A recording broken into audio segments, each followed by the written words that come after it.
Neuroscientists already know what your brain looks like after 10 years of scrolling, and it's a lot worse than you think. And if you don't change how you scroll now, the damage might be impossible to reverse later. A 2021 meta-analysis found that heavy social media use and internet use led to reduced gray matters in the parts of the brain that control focus and decision making. Some neuroimaging has shown that excessive smartphone use actually shrinks areas of the prefrontal cortex. This is the exact section of the brain that helps you think clearly and control impulsive decisions. Lastly, a 2024 review found that long-term digital media habits actually weaken the brain's reward system, and it also disrupts the control center for your attention. And the worst part about it is you don't even have to be scrolling. Just having the phone nearby lowers your focus and memory scores. So when people say your brain is rotting from scrolling, that's not really a metaphor. These scans and studies actually show structural change. Now, this doesn't mean you have to get a flip phone, dopamine detox, or go stare at a wall and meditate for hours on end, because we both know you're not going to stick to that. Nobody really is. So let me show you how to actually protect your brain in the real world using an acronym, SANE.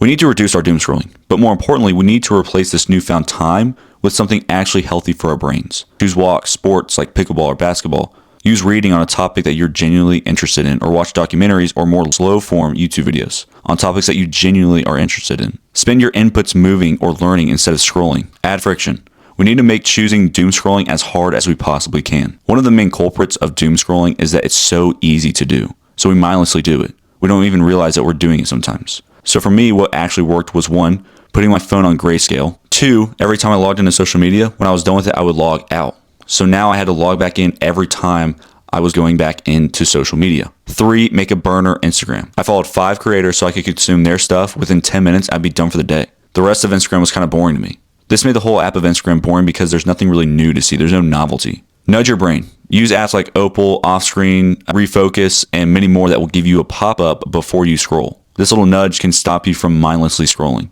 And use these nudges as triggers to start another activity instead of scrolling. Using the if-then framework. If I get a nudge from my screen time app, then I'm going to go walk, or then I'm going to go read. So when the trigger hits, do something else. Lastly, engineer slow moments. You don't need to go monk mode. You just need a small, slow moment in your day. Go on a walk outside with no headphones. Shower without music or your phone. Drive in silence. Cook a full meal without a phone nearby. Clean your room for 10 minutes with no stimulation. These slow moments rebuild your attention span and fix your focus over a slow amount of time. This is how you can keep your brain sharp while still living in the real world. Not detoxing or not overshooting, just rewiring your habits slowly and keeping your brain sane.